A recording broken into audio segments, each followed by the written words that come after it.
Welcome back loi te ho tu ni ting le. If wishes could kill episode nga ako na git chan isay chai pai du he. He chi film hi ata ata ham tin jong question omen. I het du cho he chi film he ata ata hi poi. Ni chi so hi download bolding a jong ki mu thowa he. A hin la ata hen lang a hliam hi ta jong le. A phalowa I het na naw cho try yong bol po te. Episode nga chu hong ki pan ki tan nari chun ipi na thum ham ong ki vet sa tai. Ama le aloi ni he club in a chiwe party nom ten amangovin nari hi kham hle jing tai aloi nun jong na lungnat na jing chu ipi thu hamati le nari in a phone kon chun jion lim chu vet sa tai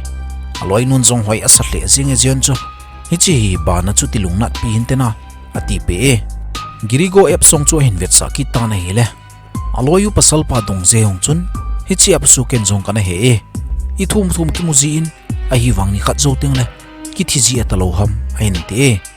nari le loi nu hi aki chatle jing tai dongje thu sei chu ata san hlani hi chi pha chun dongje en jong a hin noi sadin na ki chat hlon ta chana adai chat vai hlon hi chi ap chu zo a hi ain te nari in jong a lipstick chu ala do tan le kha hin amin le date of par sun tai ade chun le kha chu abe tan mini a thiding in ka de leisira ka vet nom lo pen hi yong khu thian lang chuting le kanung langa dongje ki ti pa jong he thile a hin te a sei to ki to che chun loinu chun a hin son hlutai a jing ka hin kho a hin het ki pharin nari hin alu ana sa den sing in hi chi pha chun apolanga anu me ho a kyo gi chu a hin saki tai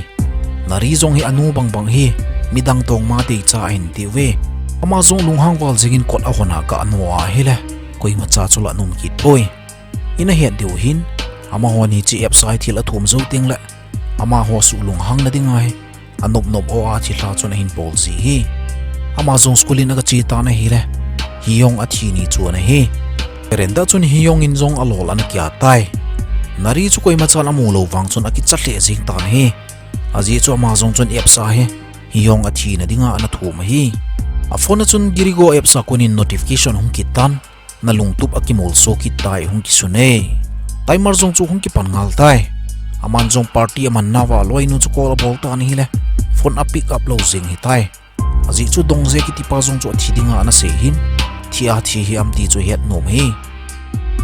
jion le se ya ti hon timer thu a se chu hin sakhi tai ama jong lungim hle jingin khar ho tu se chu ngai jinge jion phone a timer ana ki pat chung chang chu an hi delete a bol gut jong le ama jong chu hi thei ta poi hi yong thi na dinga thil ana thu ma hi je chun aloi ho ko min koi ma cha het sa ngam ta poi ama ting hin a boi momong tan hi klaba na chi khom pi aloi nu chu karin hong ki tole aman jong wang kar mai chu fo chip jing tan I pidinga ka call na la lo hamatin do na nei tai khat nun jong hi to banga thil ana soding ata ta hi lang ken jong ki helova dong je jong thi tai ati pe chi ap thu doli thu ta na het hi ipi hamtin nari na dong ki de aloi nun jong a sei bi tan ka thuya danin sivon ki tinu hin hi chep hi ana sim hi aloi nu ri yungong ana sugen theiwal zia amala ma ana ki thara hi ati pe nari in jong a phone a timer hung ki pa chu vet sa tai aloi nun hi chep hi na khol do no ma hele sivon le ri yung thu sim na het na sa ngain te sivon anu chu pujari ho hi ati pe azolang ting le sivon le ri yung ana thi hlondan hi chep hung ki pa tan he in vet diu hi jion phone a timer anu ma chu ana boi pp zingovin ama hozong sia da room hin ana chi tawe laptop a hazunin aboi pi lai ta chu ana hi chilai la hi ina ve tawin app chu delete a bol good wa hele jion in amit a hin tha sa tai anoi noi jing lai ta chun anung lang wa konin numei khar hi hung do ta na hi chi hi jion le len ana mo hi pon ri in jong thil ana thuma timer ki pana hi ta ji chun nari in jong thi hlanu hi amu the hi thi hlanu jong ti tapotin siwon ko vote aji chu student ana ki that nu chu amin ri yung hi jion in jong hazun alol me pe jong chun nari hin amu jinge camera ala in ama jong hi ki chawal singa hi jion chu hospital anu ma tan se a komin nari jong a che nari ruma chu che no ma hi aji chu jion phone chu hold do dinga ti tai nari in jong se a ko ma thil na de yam naruma ko na ken la pe the su le ma ti le se a in kantin ei pigam tai nanu a hele na bek na kila the hi a password jong chu na sei pe nari jong sia room chu na chi tan jion phone chu na ki mu tai timer chu avet veda hile kidang ta chun I macha bolo chu nari timer chu ahung ki tang tai alung dong waljing tan amazon hospital in na chekidin seya ki mu piring atile seya injong giri ko apps anamana jion adam na dinga na thuma ahung dam do chu a hin hetan hi hiche chun amanjong le kha hin phati chan calculate abol dai giri go app seya in anaman pha chu aga hisabin jion adam pha ro chu ga hisaba hele ama phone timer hungkinga pha chu to ki to chet jing ta na hi hicha chu nari in ep a hin het do ta mi ti le ama timer a che jing lai ta seya in giri go apps anamana thil ana thum je chu nari apa chu hungkinga jinga hi giri go apps anamanuwa 24 hours alin ka midang kharin giri go apps mama chu ahin mana timer sung ki par kha hele anamang masapa timer chu kinga jinga hi ichi thu chu nari injong seya sepi kal chu nga le hle jingin kola bola hele seya te hon kor kha thum ana boi pi lai ta uchu ana hi ichi pa chun hazun kola bol ki ra hi jong le hazun in a phone hin tha pi tai aman jong seya hi message tho jing ding atin asun tai seya ko ma chun timers anga ding dan ka hetai chuting le nang ko ma hiong thu dola thil khat ka ki phone do nom me tin asune senaga bol gu lai ta chun jion phone an choi ji chun message khat hung ki tai seya hin jion in a phone a choi a hi sa hin message hin thora hi message a chun timer nga ding dan ka hetai a hi wang nari ki ti isei pe loading hi ati pe hichi hi seyan kor kha thum apal gal kainunga chu a hin thor hi di dan hin te a hi wang nari isei pe loading hi ati se hin seyan a hin thor hi ding in kaging chaki poi jion na chuna kilebin amanjong message a thor ki tan itin nga ham hin sein ati seyan zon reply hin bolin ikimu to tengbo ka sei pe ring hi a hin ti tai nari jong hi alung hang che che jing tan seya chunga hin lupna ga ki zama hile a khut a kiang ho hi chat thei ta poi amai hin patsan khat hi hung ome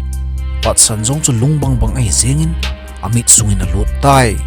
nari chu seya ruma hi nom singa hin jion jong hi onge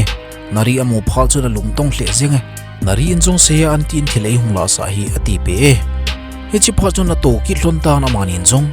azun lol ana me pe ho chu jion in video hi ave phaki re zanteng le skula file gu thima kala do nom hin nei ki thopi theiring ham nei hung pi in ati tai nari in jong hi nge ati pe jion jong hin a phone hol jing in amude poi nari hin la jion phone ki choin seya he a text ki tai timer chu itimo mong anga ham ti chu het nom ji in seya chu jion bang in a kilebin adong dong jinge seya in wanga hin se pe pon nang timer jong chu ke hin nga hi ati pe zana chun jion le nari jong gu thime hin schoolin an che hlon tai hichilai school campus mama chu a hin seya le hazunin thil aboi pi na hlon chu apam langa he au pau bangul hin anga jing hi nari in jong jion ko ma chun seya to itya kona nan ki dei pat hlon ham athile jion jong a klep gu kirin i ma cha thum de lo chui ati a hi wang nari in thakhala na chi khom le jing ji hlon ati pharin jion in jong ka kilung se thu hlon he ka im no ma ka im jong hi de poi ka sei do hlon lo ai jing ati tai mani chung chu skula nar so room hin an lut hlon tai file ho chu check abol pe hlonin skula an ki sukha ho chu avel hlon hi zo na chun siwon ki tinu a chu a hin mu do hlon tai amai an ki ar ki a hin siwona chu nari in file chu in vet good pharin lekha chu abol hlein a ki ko senge hiche chun jion in jong nari koma room sunga thi hlan ei bol pera chu mangin jong na mu chuna ahung lu da amai tel de do chu ati pe tai nari jong chu kingla jing tan I ti a het hidem ti he alung tonge jion in jong a sei pe kirin na video la ana chu ka vet phar kit pharin siwon chu koima chan lamu theilo mangin ama umum na lang chu video na la hichi ji a chu ka het do theina hi athi pe nari chu ki cha le jing tan alung hang tai jion ko ma chun hichi thu na sei go jia chu mun thip la nei pui hi chuna na het no ma hele seya in jong amu thei tai thi la chu ati pe jion in jong kidang asa le jing na thu chu do bele hospital ana ki jam pera chu thil tam ta ma hi ati pe seya in hu do gu jia jirigo an man wang chu a sei pe de poi ken seya chu kaloi phata dana ka gele amani ip message in tholam ve in atin jion phone chu hin la don jion chu vet sa tai jion in a phone hol mo ta jia chu a phone hi block on bol sai tan I ma cha ki hong thailo hi tai nari in jong jion ko ma hi ta chu thila ka mu the hi ne hele girigo app su kan man hi ne in ipi ka thum hi ne heram iloi pau hi yong athi na dinga chu kana thum hi ati pe jion hi aking la sing tai zo na sei ham ati le khat nun jong ta ka sei hi ati patsan khat amasa nari amit sunga na lu da chu kining lovin hung lut ki tai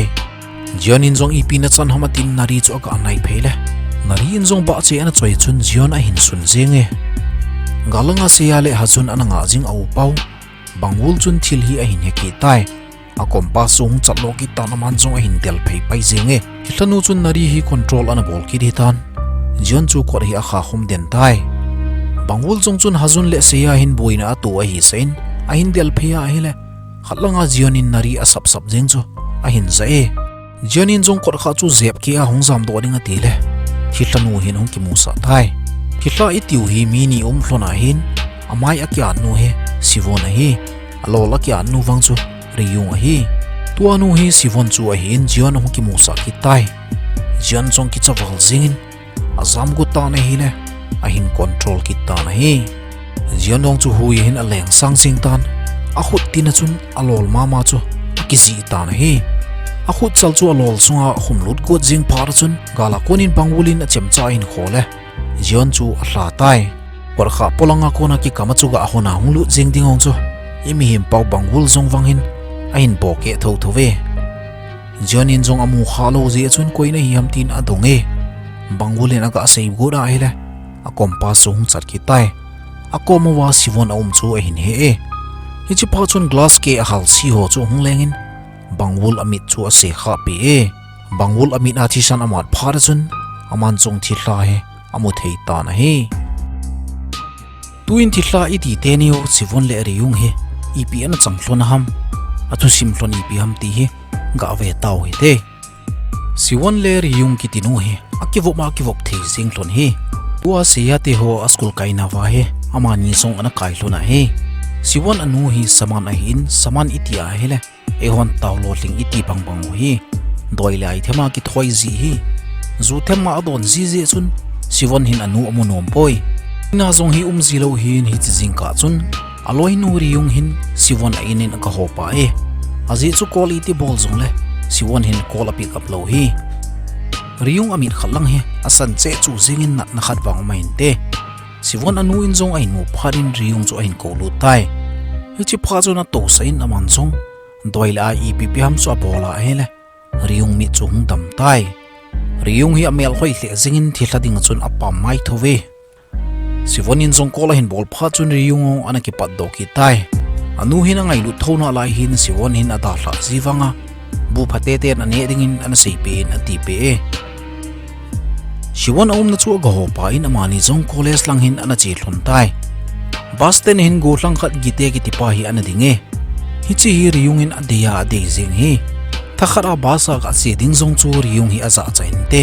siwan chu a khongai sa den tai hi chi pa chun siwan in a hi mo pharin gite chu to dai ta na hi na dei hamati le riung in a sei do nom de pon a hi wang han te tu jing tai riung in sivon ko machun hi chi thu wang koi mach ko ma sei do pe hin ati pe sivon in jong ke chung thu na sei lo to ka sia ken jong nang chung thu ka sei do lo ding hi ati sivon in ke chung thu ati he anu saman hi azu thema don ji he aza chat pi be se ja chu ama hin a thu e mim jeng ji hi sivon in jong riung ama flar nam chu a hin zaki re ama flar ra chu garbati ki hal na nam hi na dena hi ka inuwa na che ki hamati le riung in nong hi nge ka che kahin kolen na lalo phara chu ka chile nanun kamin agent dam pe hi namulo ham kamit dam ta hai ati pe sivonin jong ka inuwa na chi chu ho na de poi ai wang kanu ki ho busy hin ka ti lo ham kanu thil bol hola khon pang hin ka ti lo ham ipidinga na na bol ge te te ham ate sivon alung no mo phar chun riung en nong e ngai damin akal ki ti na in lang wa ka chelo ring tai nanu ki ti jong ka kheu pi lo ring hi ta ati pe school ana hlung hlon tan sivon he coding club ki tia hi na panga hi coding iti le apps them asim ji ho ho hi aloi ho kha chung tan riung ko ma ke ho club anang zong pangjing tengam sivon zong apangin hi pang athiba ati pe riung ong he pana panom jing hin henge ko hung panding hi aga ati gut le sivonin pangloading hi ama thanup na chu thil tang hi a hin ti pe pai tai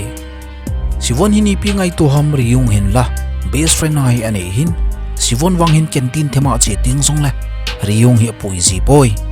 school ki ken phat chun riyung ko ma tuni club a thil ka hin bol den na lai ding hi ati riyung in ka nga jing hi ding ham tola ati le a kho poi eina da rata na ti pe achang se hin ada le le jeng ji in riyung hi lung se ple jeng e riyung ong achanga in langa hi ka chia hi le sivon anu hin zu them an ki choki de ana khamle lu ki jing tan ama hin a ho no mo e lampi pamlang sun gu thimine ki sel ta na hi le sivon nu hin a hin he do tho tu win hi a hin ko ki tan riyung ke phalam hle jing e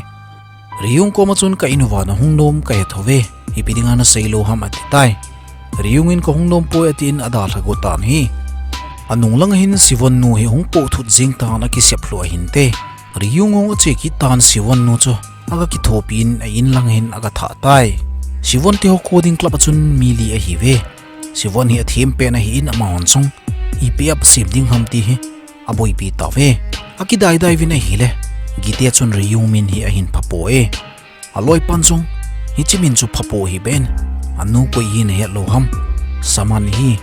doile ai bol ji hi in te sivon hi hongking la jing tan aloi hovin riyung nu an hi sa wang ma cho sivon nu zo hi apps tu chu hin sei ki tawin a hi le aloi hu khat chun i thum ki mu theiding apps ki sim theile phalo-ding ham a hin te khat chun anui sa tan hi ti chu hi le riyung ko ngai ding hi chula a hin ti tai riyung nu chu saman a hi sa ta ta o hi sivon zong lung hang be se zengin ada la tai riyung inong sivon nu chu in chan hi aga tha lung ta na hi le sivon nu in zong riyung ko ma hi chi puza thil ho chu in chung lang hun choi to win lang ko in ati pe tai riyung ong chu ka kal tu ta na hi le doi sap no ho chu amoe aman zong a ve le jing tan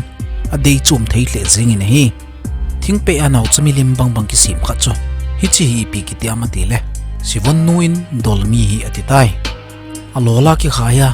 adei na langa chat le jing thei chu na muam hi chi a ko na chu mi na control thei hin na dei anom sa thei hi ati pe dolmi chu hin la tan riyung chu apitai hi che chu na sei pe kidin dolmi ana bol nom chu athil asam hen lang a khut tin a hi lo le athil khat pen na la a hi chi la ya khawa na hen ding hi chi chu nangin control na bol thei na dinga pat khaw chu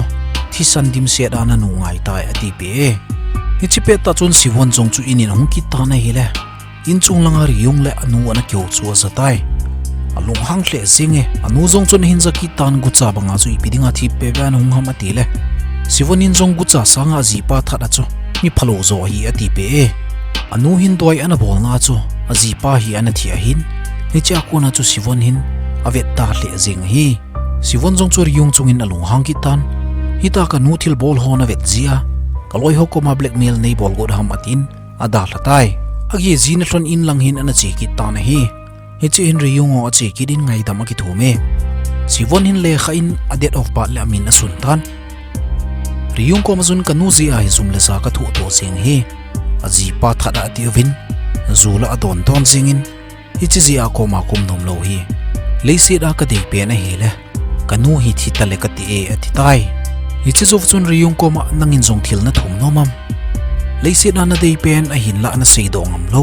hi pi thilo mam hi chi chu thumin ati pe tai riyung inong agel gelin gite to kilung sit ding hi kalung tu pen hi a hin te hi che chun sivonin a hin ui satan hi chu hi la bai wal jing chula namin le na pen kum sunin lang thum jing ta na te video recording khar hi bolin a thum ding dan ho jong chu a hil tai video recording a bol kit win lunglu ta chun riyung inong gite khu nei lung sit la ka ti wal jing atin vel tam ta he a sei tai ki pa ta chun zan he na gi khom ki hlon ta na mani zong a kyo pe hlone sivonin zong nang he ka ki chat na hi ke thu na ha het wal hi tai ati pe riyung in adon budin nang thu ka het tam chu ipi a boina mam nei ta san lowa hele zinga kon le skulin zong gal kangin bo hin zui tang kate ati pe sivon hin azole ama in sung thu hi aloi le gol ho ko ma hin si do khan te ti zia cho aloi le gol ho to riyung ana ki vop ning sung he ade zi lo hi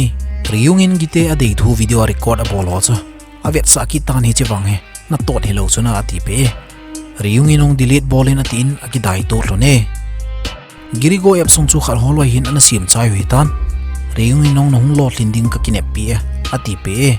class ala pet vin riyung inong girigo epsa logo ding he asimin siwon hi ga thode siwon hin ante ile zingin he riyung ong bathroom langa ga chigot le gite chun ni ve lang hi a hin ve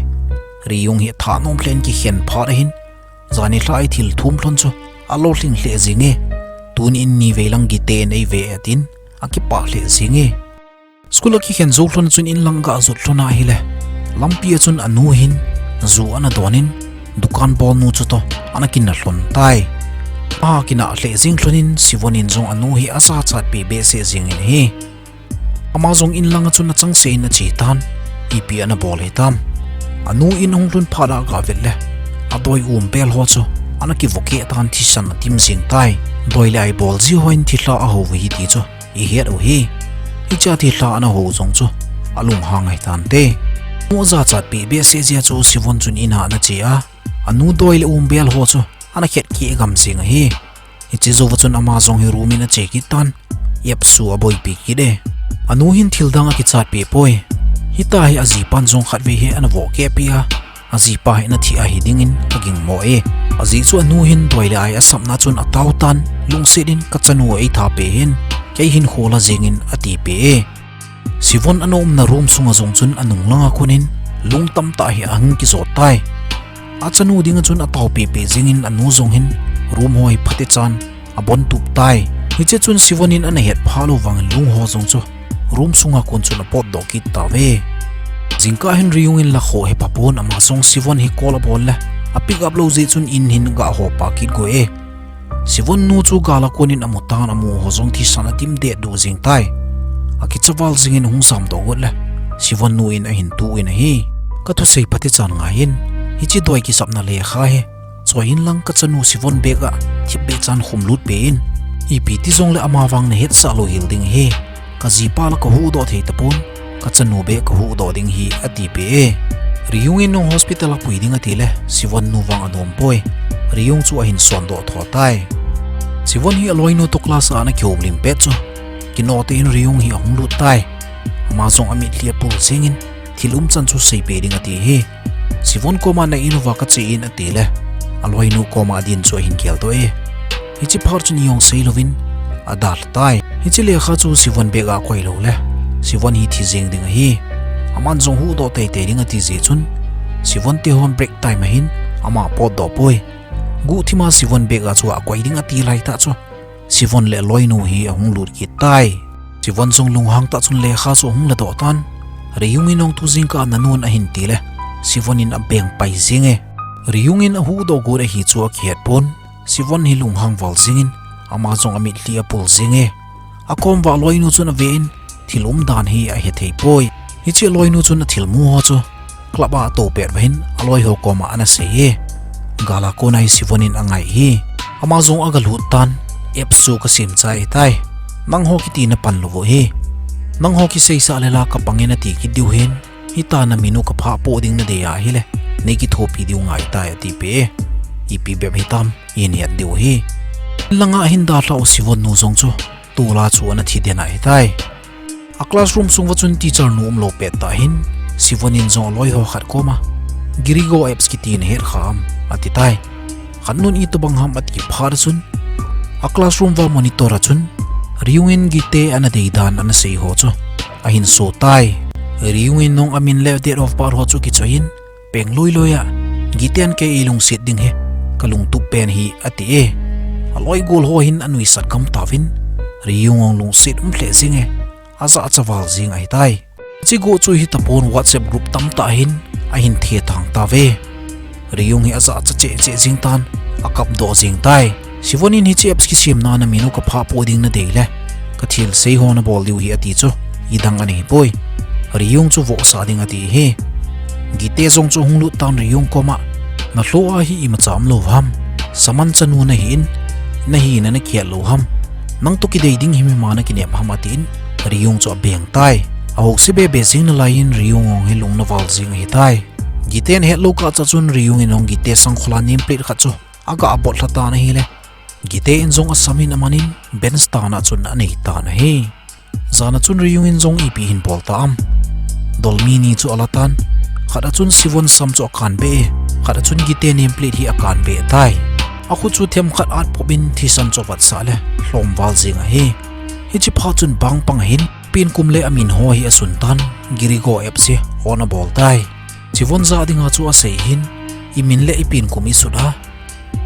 idei dei ithum le akimuzi na ti chu tuwa ka bol ding hi tai kalung tup chu hi le na thi diu hi ka de ati tai hi che chun aman jong blade khar hi ala doin alo la kya tai thi san chu dolmi chunga jong chun adim jing tam hi sivon nu chun ana sei pe hin mi khut khat lang kyo na control ding le a cha thi sana jong hi thei ding hi ain la khut khat lang gel na control ding a hi lawang vo cha ti thi san nga hin te ati pe tai athil bol chu ana sat che theina dinga chu athi san pompi hi ana the khum jing hi tai riung athi to ki to chun hui ho hi hungnung pantan video ana sim jong chu sivon te ho hin ana mo hi tai gite en jong sivon chu kola hin bolin nangzi ai ke jong ko tha ding hi tai video chu ve loi na te riung athi ding ko na video asim chu ana mu ka mo hi tai hi che chun gang chelin sivon jong chu apps ana sim na ru ma chu na chetan delete ding ati hi a delete god wang chun a hi thei tapoi machine ho ana kisu tu na room jong chun lut tan itabanga power ho chu off bolding ati jong le a hi thei tapoi a zep ke good jong le a ke thei tapon monitor ho chun riung video chu ahung ki play ki tai sivon lungdong wal jing tan iti mo mo hi thei ding hamate khatlanga gite jong jam ding ati le ki sepluin a changchang ahung thodo ki jinge riung hlagau chun in control hitan gite en jong class khata ki lain alol hin asun tai chivon jong chun class khada riung in alol akyat bang bang chun akyat tan amai lang san chana he azi to jeng hi hi chan si chu apps an sim chai ta wangwa chu boy de lo lai hi chivon in alol akyara hong ki le lu phar chun a phone chu thi san adim jing tai girigo app so hong ki open tan na lungtup na mol so tai hong ki sune hi chini akuna chu hi chi flima girigo apps an tiu chu gau sapna ana changa ai tai present in hunglut ki tawtin bangulin jong amit ki su kha phar chun thi hlanu chu mu thei tai siale hazun te ni nalang chun jiwan he apui phei ta na hi siale hazun chong gu thima ruma ko na hung do thlona hi le ama sango wahin nari ene ding tai seya en jong nari ko ma chuni pidinga hi ta chuna bol ham ti le jiwanin anung langa ko ni seya cho hin ko ve nari jong seya lu chu hin ko a hi le hazun akhut a hin do manin hi ya mu chu avo kit god person seya in nari ko ma sei pi tai na video na thil thum na chu kamo e girigo app chu ton na na ne hin hiong thian na tiong chu na tot bo hin te tua chui chana na ki siding ham ka het pe he hazun a u hin ke jong ai su damin nang jong na su dam thei ding hi ati pe e nari jong chu lung na ta wanga chun anuin hunui ki tan he thilanu chun hin control ki di tan te asama hin a kain mun gam thlata ya pui mang hetai jon le se yati ho zong ki moto tawin hazun hu chuan ki su hazin hospital hin pui ta ve hi chi zo chun file hin la do thon ho chu tha khanin ave khom tawin hi ama sa pen pa video cho ga vet wa hele riyung ana ki thana chu hi tua chu phone chu hold over su sit te te ngai wa hetai a phone na ding mun chu a video a konin location hi hold o ta ve video call hin kang ha hi a ki ho pi jing win se ya ko ma hin se na khuda khaw na ki bu chu loi la hi ben ati pe chu teng la phone jong chu mangin bo na su sit thei ding hin te ati pe tai phone na langa chun nari jong he ana che pe gi tai ama jong hi thilanu chun controllable jing hin aina konin jong sivon lim hi akimu the mun chu a hin nai hoi hoi jing ta win a hi le gari kharin thi themna na po hi hichi gari jong chu atola omlo hil chu achangchang in hongki start tam hat ta hin hongki tol jinge seate hong na gari chu hin taring korin hat te na tolin break amat wa hele ama ho jong ki su khadi chet jing win hi bangulin jong koi gari tolom lom hama tin akaveda hele driver om de poi hichi chun compass an ki choi jong chat ki tan electric post chung langa thi kha chung ki thlame hichi thi long chu hat te nong leng ki tan khar holoi se kharing kon chin bangulin jong kunin atile kun manawin hi phone chu la sa lo te te ding ati je chu sivon chun hlakawa hin bol bol jing hi tai khar holoi jong garia ko na hong po do ding ati leo thi khari hung leng ki tai hiji chu bangulin jong sei man tapon ama aga ki do sing tan hi bangulin alel wal jing tan athi di jing tai a compass le chemcha chu zion hi apitan sia koma nangin bo phone chun la thei ding hi chen lang phone chu ka su se te te vin ati pi tai John le sia hong hi na chi hlon tan in lui atama tamau me oi pen chu a hi he ta po ve John in compass na choi chung chat lo ki ta na hi le hi chi lai lam pilang cho zon hlon tai phone ki koi na in chu amudo hlon ta na manin zong a zon lu hlon tai hi chi lai room a zut na dinga chu lei a ho ngai wa hi hi le yong chu asidi di jing tan ki long le jing hi tai sia wang chu long zama expert momo hi ji chun ama zong akinung lai na chopa hele a chom khup ta na hi jian wang chun chop ding ati le angap ta poi hi chika chun hazun in zong a u pa ti jing utin bangul chu hospital in an poi tai ana zen ta na u nu zong hi thilum chan ho su se a sei pi tai gausap ana chang phone chu sia ma sanga bo hi umai tai aman zong la ding ati ta na ka zut phia hele anung langa kunin nari chun blade chu hin ki chohin a hin sun go zenge amani zong ki del hlon tan sia hi hat mo so e nari na sut li ding bo hi zing tai jonin zong a chop ngam lo pha chun sia sei cho hin gel to e naki cha teng la namit singin lang nang le nang ki ta sanin lang chom chop zing na chun na chop to ding hi ati pe ito bang bang chun jonin zong amit singin hala ai na ki lai na chowa hele a chom kal kai tai nari in zong sia su leading ko lai ta cho hin mu do he aman zong nari chu mu talo wa chun sivon mela chuna mu tai zang pedena hlain nari oi chu a dot chop jing tan he nari zong chu kaptan a thiding bangin jing tai aloi khat hi ji chun sia in zong nari koma hungin chi do taute ati pe nari in zong koi ma cha i po do thelo diu hi a hin tin sia khut chu hin tu tan a khura khaw ki kan chu abo tan pi zinge abo tan to ki tu che chun khalanga kang ha khura haw ke khidong chu ana ki hlam tai chi per chun sia hong yong ki le lu jing ta na chil phone ho zong do zinge jonong lung hang be se zingin sia i pi ham mung chana hele nom na sa loading ati in nari lang cho vel le nari anum ta poi he chi zo pha chun call hong ki bol ki tan jonin aga la hele hazun unu ka hi address kat ka hin pe ding hin hi chalai mo na hin sia chu hin point lang hung loin a hin ti pe sia hong apau thelo sa sa chun jon koma phone a thuki sei chu ta san hin hazun unu hi poi lep na bo hi ati pe tai jon ding chun a boy le jing tan koi pen he ta san ding hi tam he thelo hi khalanga kang ha chun la hin pui loi loi hin ken bo ko hu do the hi ati ki de thilanu hi azona zon chi jing hin aman chong sia chu a thi mil sa ki ta na hi amang bang bang ata bang bang chun aloi ho hi to na ki vop khom ki ta ve aloi ho lima hi thilanu chu na ki sim ki de hin ama ho hin sia hi a hlem lung mong ko ta ve phone chong chu na su setan thil zo sia be ya hi tai na ta san lo app so zong ven delete ki bol thei ka ma ta ati pe ve ama zong hin ata san thim thim ta na hin la aki zot su pe wa hele step amun kha chu hin gel do e hi chlai mun chu ama sa kor kha thum apal kal kai dinga ana chi kha na sa to bangin an hi hetai aman zong wang agin mo phar chun window a kona aga vera hele ama lim mama ki mutan in zong chu achung lang avet pharin ama sa kor kha thum apal kal kai dinga ana chi na sa in chu hi thilanu chun ana hlep put lo hin ama zong he a kho het na hung om ki ta na hi se yaung chun alel che che zingin kang ha in compass so avet le aki pe di jing tai sia langa ga choi phe a hele aki pe chu hat che che jing ta na hi he che chun sia chu thilana bol hi a hin hetan khatlanga ko nu chu ata hi ding cho hin hetai aman zong wang kang ha in an ko na lang chun sia hi ana pota na hi sia po per zong hin a thidi di jing tai azi chu jianin ata sa po pi jing wanga he atlagau he nari hi to na ki del hlona hi hichia nari itiu zong hi sumil po hitin thilanu chu hi jinga hi gamla sung mo mo apha pha hlona chun jion hin alel hle jing tan aman zong se hi akup tai azi chu lampi chu hoilang pena cheding het lo hi tai jion in zong lampi ko hol le le a hele kola hin a ki tang di che tam thing khar hi tu mani ni hiche chun se ya in zong jian lang chu hin vein hanuin a hin nui sare agim nei hle zinge jion hi akal do but tapon alel wal jing hi tai galanga kon chun mei khat hi hung ki hla towin hi chi chu kang ha hi na hin hla hi jion jong khat veiding in hung ki pan la ki tan a hung tho ki tan sia kom chuna che phei ki de I pithum zeng zong le ka hla di loading na hi atin se ya chu a point mei hung ki hal na lang chu azot pi tai hi chilai mun chun kang ha le jion ti ho zong hung ki mu to tawin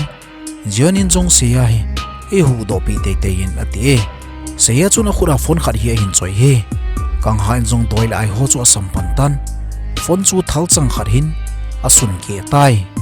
phone chu a chip jing ta wangin seya wang chu aki se te jing na lain a thiding bo hi tai hi chi pha chun kang ha in jong avet chit pharin phone chu subset na phone chu a hi lo hi hin he tai subset na phone i tiu chu apps an ki sim na pa sivon phone chu hi tua hin choi chu riunga wang hi boilova hi nari in jong seya chu alol ga at piring ati lai ta in thalchang khat hin nari chu hin kap tai thalchang hin ka chu koi dang nei pun kang ha he atlaga wa hung ai tai seya chu khat vedinga hung hu do ki ri tan seya koma phone na ki choi chu ka suke na hi le I ma cha ti de poi subset na phone pa chu hi pun adang khat na lai hi ati pe thalchanga hin kap na chu thalchanga nari hin kap na chu anari chu lom di tapun thalchang jong chu hung pong tai thilanu chu zam do ki ri tai kang ha in jong seya chu mun tang hin azam do go pi tan hi banga tha re ka ki del pi kha hi lai ati pe aga hlai be thuna hi le ama sang wa hin riung chu ana dinge riung ong chu thisan ki ti jong ama tapun alung tong hle jing thune ama hi subset changlo wai tam te ati hlon tai riung ong chun khat te ni na anung langa ka chi su na get ki bon khat chu ako tai kang ha in jong seya koma hi chilai hu room ding hi room sunga chu phone te ding hi nangin ana ve in ken hi chi ka chun sivon hin control go engkate ati pe tai mas khat jong hi apitan hi chi na ki su to chana hoi ma chana mu thelo ding hi ati pe kang ha jong doi lai ho chu aga bol ki tan ama jong he riung bang bangin hong ki sim tai sivon chun seya hi asu boi ding a hi zin kang ha riung a hong ki sim thu chun sivon hi aga ko ta na hi le sivon in jong riung ta chu a hi sa e hi chi phar chun sivon koma hongin chi ta hete ati pe sivon in hoilanga I che ding ham ati le riung in jong mi a thi zo ting le a che si na langin jong ei ni chi ta hete ati pe sivon in ei ni subset na I chan zia I o den chulem I ti che thei ding ham ati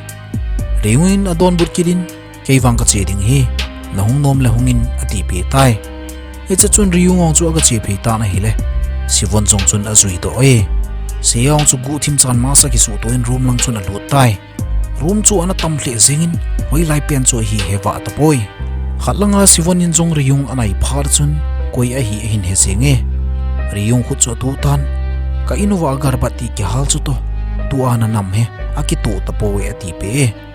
e che phar chuna khuda tu pe ta na hi le riung ong chu kang ha ong ki so tai hi chi pha chun kang ha in jong thal chang chu hin kila doin sivon chu sut ding ati le sivon amang tai hi banga kholai ta se ya in jong subset na phone an hol jing chu nari hi ong lur ki ta na hi se ya hi a hin ki del pi ki tan chom khat na na wang chu numei wrestling an pan hlon ta na hi hi cha nari in an lum han pi pen wang chu John hi ana dei wal jing hin se ya in ala pi a ki gel ji chun alung han pi hle jinge amani ki del he zo teng hin sei ki rutin hatlanga kang ha te ni ki del he ga chai do payute hi cha kang ha in thala ki choi he thal mai hi poi hi hla ho zong akap tel jing thei dan hi bahubali thal sanga them khara ga na sajep hi ti cho ga he thaute aman jong gala konin amonta na hi le akap to ki to in sivon hi amang ki tai glass akap ki ho chung leng tan kang ha chu hin sep jinge kining lo chun sivon in jong kang ha chu a khut hi chem chai na hin sut pe tai chem cha chu a phut lut jing tan a lol jong hi sut tha pai pai ding ati hi kang ha jong chu a thi jing ding lai ta chun gala kunin riung in sivon chu hin ko tai sivon ko ma chun hi chi thil ho he ngata he te ati pe ni sivon in wang nang pat hin ipidinga ken kang ading ham atin aki se ne hi chi pe ta chun kang ha in jong thal chang chu hin bot doin sivon oi chu asunin ama oi to asun tha tai thal chang mai ana hi lo je chun sivon jong hi aki tom do thei te pon hi kang ha in sivon ko ma chun hi chi thal chang in kei oi yong asut tha hin kathisan a na tam chana chu nangin na lel che ding hi ati pe atina ma chun ami jong he ahung vom jing tai ana ki bon te ni nari le se ya chu ga ve ki rote ana ki bot jing lon chu nari hi noi langina pangtan se ya hi chunglanga panga hi nari chun alel hle ta wanga chun se ya chu a ho se te jing na la ye mol him ta khar hi hin tu khatan se ya oi chu a hin sun sing ta hi nang hozi a ke zong ka oden hitai atin aphun hum zinge ana ki hello wang chu se yaung he sunidiol tunu ham set ana hi aman zong mol chu hin bot to tan nari koma na du ta hamatin panglovin nari mai chu asu pele a thop jing tan hi chi phar chun sivon ana thina ru ma chun alut khatai phone chu hola hi le hlong phei chun sivon min le pin kum ho na ki sune thilki koin anoilang chu ka hol ki da hele phone chu hin modo ta na hi phone chu gang chelin a choitan kang halanga che go le kang hale sivon chu thal changa na ki kilbe cho mutai aman jong kala konin phone chu ka vetsin kang ha chu ko ve kang ha jong hunglim la jing tan thal chang chu abot do ki tan hi chi thal changa chu phone chu kap ke ring ati hi akap a hi le ibi hung chang ham seya cho khut hung chat lo tan thal chang chun a khat poi thal chang a bodo ta ji chun sivon jong chu amin ho hung san pan tan ama jong hung ki pan king go ai tai hi chi ka chun seya in jong aka na kanin thal chang ki bang ten chu abot do tan phone chu ga su ding ati le sivon chu ha pen in hung peng tai glass ho zo siong chu hung ke tan seya in jong phone chu asun ke man thu to ve hi cha chu sivon jong hi ki chaya hi tan a leng mang hi ta i pi changa hi tam ong ki vet sa ta poi kang hale se yang chu doi an ki sap namuna kon chun ahung lim do hlon tai thi san nai san ho cho dim ze zu yeng hlon tan aki su kha jong chu mai hi de lo wa hi amani jong ki ve to hlonin akap jing hlone thusima ki chai ding lang hin school ana kai ki tawin se yang alung hel hle jing ina hi aji chu loya na nei nari le hiyong ato na hi ong de na hi tai ma hon jong agul pau hiyong hla do na hi ana nei tawin akinu udet dut jing win hi seya phone chun giri go app su anom na lai na hi jonin jong ipidinga hi china koi na lai hamati le seya ini loite new hiyong le nari gel do jinga ka koi hi ate nari jong ana hu do theilo chu seya hi thi mo ki chan hle jinga hi jonin nang thep mo ki ti boy a hi ding chu a hi jing tai ati pe hi che chun seya in jong yap su delete ana bol tai kang ha jong hi a in tai lo wa chu mun danga pot do thei si lo hi a hlaga wa bo chi ami ga ki thopi thei hin tu chun a ji pan jong hlagaw sanga ho chu mu thei ta ji chun ama jong hi pot do thei ding a hi tai thusima ki chaina dingin hiyong lo ana pi ji pa min su chu hi het diu ka ta sane ama hi kon a hin sol he tam nari phone hola hi unga hi tai a hin sol pa ha in sol nu ham chun a seina bang ta chun min su in jong ka hol tan hi le phone chu hin mutai aman jong computer in a su to in password ho jong chu a hin sei pe pe hi hi che zo chun question khar hi a hin dong ki tan hiyong chu ipidinga na thi ham na he am a hin te min su in la reply a bol de pon khat pan jong a ho de poi ka phone na hin choi teng le sei pi tang ka te a ti pe na hi